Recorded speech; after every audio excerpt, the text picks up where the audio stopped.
Okey, jom kita naik atas. So dekat atas ni ada 3 bilik dan satu family area lah. So ni ruangan family area.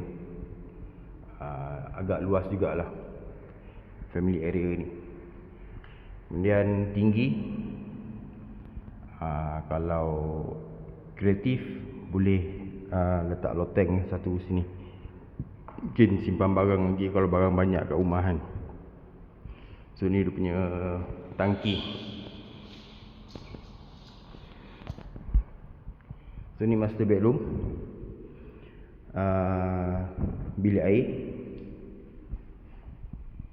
So satu yang menarik dekat sini ialah ruangan yang ada dalam master bedroom lah. Kalau tuan-tuan perhatikan, ruang ni selesa lah untuk letak almari pakaian kan. Kemudian boleh tutup ruangan ni supaya nampak bilik, katil ataupun ruang untuk berehat. So tak adalah serabut dengan almari, boleh tutup, ruangan tu boleh tutup.